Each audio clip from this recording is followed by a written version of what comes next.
नमस्ते बच्चों। तो पिछले लेक्चर में हमने जो पढ़ा था वो टाइमिंग डायग्राम पढ़ा था इन इंस्ट्रक्शन का। अब आज हम पढ़ेंगे आउट इंस्ट्रक्शन का। ठीक है, लेक्चर नंबर 37 आउट इंस्ट्रक्शन का हम टाइमिंग डायग्राम पढ़ेंगे। मैं आपको फिर बता रहा हूँ कि किसी भी टाइमिंग डायग्राम के लिए आपको कुछ चीजों की जरूरत होती है, आपको कुछ चीजों की नॉलेज होनी चाहिए। सबसे पहले आपको नॉलेज होनी चाहिए कि वो इंस्ट्रक्शन कितनी मशीन साइकिल लेगा, कितनी बाइट्स का है, कितनी टी स्टेट्स लेगा और कितने एड्रेसिंग मोड का है। ठीक है, और उसका काम क्या है ये आपको पता होना चाहिए। इंस्ट्रक्शन एग्जीक्यूशन मतलब वो काम क्या करेगा ये भी आपको पता जानना चाहिए। मैंने आपको पहले भी बताया था मशीन साइकिल क्या होती है, मेमोरी एक्सेस या इनपुट आउटपुट को एक्सेस करने में, एक्सेस का मतलब रीड राइट करने में जो टाइम लगता है उसको मशीन साइकिल कहते हैं। और किसी भी इंस्ट्रक्शन साइकिल को अपन बोलते हैं सम ऑफ मशीन साइकिल। और ये मशीन साइकिल किस दौरान चलती है, या तो फैच के दौरान, डिकोड, फैच प्लस डिकोड के दौरान, या एग्जीक्यूशन के दौरान जो मशीन साइकिल चलेंगी उनका सम हमारी इंस्ट्रक्शन साइकिल कहलाती है। ठीक है, जो टोटल टी स्टेट्स होती है वो हमारी इंस्ट्रक्शन साइकिल आती है। टोटल टी स्टेट्स, सारी मशीन साइकिल की टी स्टेट्स का सम इंस्ट्रक्शन साइकिल के इक्वल आएगा। टी स्टेट्स क्या होती है, सबसे छोटी यूनिट है जिसे कहते हैं time of one clock. Time of one clock is called T states. ठीक है, अब हम आते हैं रूल्स पे। तो टाइमिंग डायग्राम को समझने से पहले कुछ रूल्स होने चाहिए। जब भी आप टाइमिंग डायग्राम को पढ़ें तो सबसे पहले आपको पता होना चाहिए कि आपका इंस्ट्रक्शन क्या है। इंस्ट्रक्शन को आप राइट कर लीजिए। राइट करने के बाद उसको असेंबल करिए। असेंबल करने के मैंने दो तरीके बताए थे। पहला आपका होता है कि इंस्ट्रक्शन को लिख के उसको टेबल में से असेंबल करो, या उस इंस्ट्रक्शन को किसी आईडी या सिमुलेटर में लिखिए और असेंबल कर लीजिए उस सिमुलेटर की मदद से। फिर आप स्टार्टिंग एड्रेस को अज्यूम करेंगे, फिर आप इंस्ट्रक्शन को स्टोर करेंगे उस स्टार्टिंग एड्रेस पे। जितने एड्रेस वो लेगा स्टोर होने में वो नंबर ऑफ बाइट्स कहलाती है उस इंस्ट्रक्शन की। आपकी एक चीज निकल गई है। अब मशीन साइकिल और टी स्टेट्स निकालनी है। तो मशीन साइकिल और टी स्टेट निकालने के लिए आपको रीड और एग्जीक्यूट करना पड़ता है। रीड करने के लिए आपको देखिए, रीड किसी भी इंस्ट्रक्शन के दो पार्ट होते हैं, ऑपकोड और ऑपरेंड। ऑपरेंड मिनिमम 0 हो सकते हैं, मैक्सिमम 2 हो सकते हैं। Minimum 0, maximum 2। ठीक है, ऑपकोड नेसेसरी पार्ट है, ऑपरेंड कंपल्सरी वो ऑप्शनल पार्ट है। ऑपरेंड आपके मिनिमम 0, मैक्सिमम 2, ऑपकोड कंपल्सरी है, ऑपरेंड ऑप्शनल है। ऑपकोड को रीड करने को ऑपकोड फैच कहते हैं। नॉर्मली 4 साइकिल लेता है, 3 फैच के 1 डिकोड का। कुछों में ये 6 ले लेता है, 3 फैच के 1 डिकोड का, 2 नेक्स्ट है एड्रेस डिकोड करने का। ठीक है, जैसे कि एग्जांपल ले लो INX H का। फिर आता है ऑपरेंड रीड। ऑपरेंड रीड जो होती है वो मेमोरी रिलेटेड है, तो मेमोरी रीड मशीन साइकिल भी कहलाती है। नॉर्मली ये 3 टी स्टेट लेती है। ठीक है, अब आ जाती है एग्जीक्यूट की बात। एग्जीक्यूट में मैं आपको बता दूं, एग्जीक्यूट का मतलब होता है क्या टास्क कर रहा है। अब उस टास्क में वो मशीन साइकिल लेगा या नहीं लेगा, इस चीज का डिसीजन ये होता है कि वो जो टास्क है वो किससे रिलेटेड है, प्रोसेसर से रिलेटेड है या मेमोरी से रिलेटेड है या इनपुट आउटपुट से रिलेटेड है। अगर मेमोरी से रिलेटेड है तो 2 ही ऑप्शन हो सकते हैं, या तो मेमोरी रीड होगा या मेमोरी राइट होगा। अगर इनपुट से रिलेटेड है तो इनपुट रीड होगा, अगर आउटपुट से रिलेटेड है तो आउटपुट राइट होगा। मेमोरी रीड और राइट हो रहा है तो 3 टी स्टेट लेगा, इनपुट रीड हो रहा है तो 3 टी स्टेट लेगा, आउटपुट राइट हो रहा है तो 3 टी स्टेट लेगा। ये बेसिक रूल्स है हमारे। इसके बाद हम पॉइंट्स देखते हैं टाइमिंग डायग्राम बनाते टाइम। ध्यान रखिएगा, चाहे कोई भी चीज हो, किसी भी मशीन साइकिल का पहला पार्ट T1 साइकिल होती है और T1 साइकिल में एड्रेस जाता है। ध्यान रखना, T1 साइकिल में एड्रेस जाता है।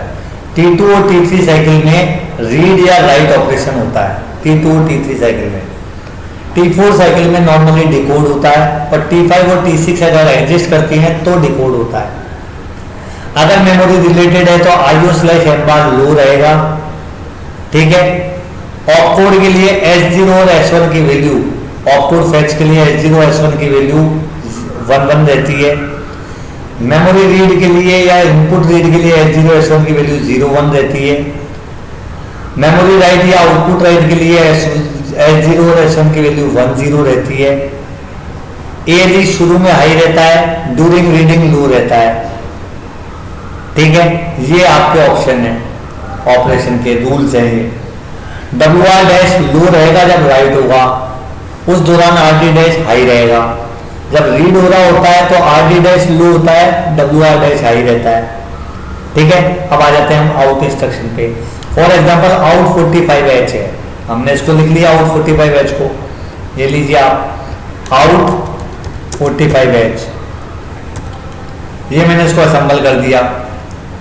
फिर मैंने असेंबल करने के बाद एड्रेस को अज्यूम करा 2007 है, अच्छी बात है। मैं यहाँ पे सेटिंग में जाता हूँ 2007 कर देता हूँ, ये मेरा 2007 हो गया, ठीक है। फिर मैंने इसको यहाँ पे करा, यहाँ पे फिर असेंबल कर दिया, तो देखिए 2007 और 2008 पे D3 और 45 आ गए। चूंकि इसने 2 एड्रेस ले लिए तो ये 2 बाइट का हो गया, ठीक है। D3 और 45 आ गए। फिर आगे आ जाओ, अब इंस्ट्रक्शन को रीड कर लेते हैं। इंस्ट्रक्शन रीड करते हैं तो इसके 2 पार्ट है, ऑपकोड फेच और ऑपरेंड है। ऑपरेंड रीड को मेमोरी रीड भी कहते हैं क्योंकि मेमोरी से रीड हो रहा है ऑपरेंड, ठीक है। ऑपकोड फेच नॉर्मली 4 साइकिल लेता है, हमें पता है। कुछ एड्रेस को स्टोर है 2007 पे, तो मैंने बताया था पहली साइकिल में तो एड्रेस ही जाएगा। पहली साइकिल में आपका मैंने क्या बताया था, देखिए ढंग से, कंट्रोल ए, ये आप देखिए यहाँ पे, ये आपका क्या है, मेमोरी, और ये आपका क्या है, प्रोसेसर, ठीक है। ये प्रोसेसर है, ये आप उठाइए, यहाँ पे आपका D3 है, ये D3 है, और ये 45 है, ये 45 है, ठीक है। ये कौन से एड्रेस पे है, 2007 पे 2007। ये कौन से एड्रेस पे 2008, ठीक है। बात समझ आ गई है नहीं आई। सबसे पहले आपको ये रीड करना है, D3 रीड करना है। D3 रीड करने के लिए सबसे पहले एड्रेस भेजेंगे 2007 को भेजने के लिए T1 साइकिल चलती है। T1 साइकिल चलती है तो जो 20 है वो अपर ऑर्डर एड्रेस बस पे बैठ जाता है, और जो 07 है वो लोअर ऑर्डर एड्रेस बस पे बैठ जाता है। अब हालांकि आपकी जो बस है लोअर ऑर्डर वाली वो डेटा बस के साथ मल्टीप्लेक्स है, तो ALE को हाई करना पड़ेगा क्योंकि ये बता रहे हैं आप एड्रेस भेज रहे हो। मेमोरी से रिलेटेड है तो IO/M बार 0 रहेगा। S0 और S1 की वैल्यू 1 रहेगी क्योंकि ऑपकोड फेच चल रहा है। इस दौरान केवल आपने एड्रेस भेजा है, कोई रीड राइट ऑपरेशन नहीं हुआ है, तो RE- और WR- हाई रहेंगे। जैसे ही T1 साइकिल एंड होती है आपका ALE लो हो जाएगा। ALE लो हो जाता है तो जो लोअर ऑर्डर एड्रेस है वो लैच में चला जाएगा। बात समझ आ गई है नहीं आई। अब आती है T2 और T3 की बात। T2 और T3 की बात करें तो हम बोलते हैं T2 और T3 ऑपकोड रीड हो रहे हैं, मतलब हमने एड्रेस तो भेज दिया, अब हमको D3 रीड करना है। अब ये D3 यहाँ जाएगा, D3 जाएगा यहाँ पे, तो ये तो स्टेप कहलाती है फर्स्ट और ये स्टेप कहलाती है सेकंड स्टेप में D3 जा रहा है। D3 जाने मतलब रीड हो रहा है, रीड हो रहा है तो डेफिनेटली बात है ऑपकोड फेच चल रही है। ऑपकोड फेच चल रही है तो ये तो 1 नहीं रहेंगे। मेमोरी से रीड हो रहा है तो मेमोरी 0 रहेगी। ALE लो रहेगा क्योंकि रीड हो रहा है, एड्रेस तो नहीं जा रहा। हायर ऑर्डर एड्रेस A1 से A15 पे रहेगा, लोअर ऑर्डर एड्रेस लैच देगा। अब डेटा बस पे क्या रखा हुआ है, डेटा बस पे रखा हुआ है D3, और इस दौरान ये रीड RE- लो हो जाएगा और ये T2 से लेके T3 तक चलेगा।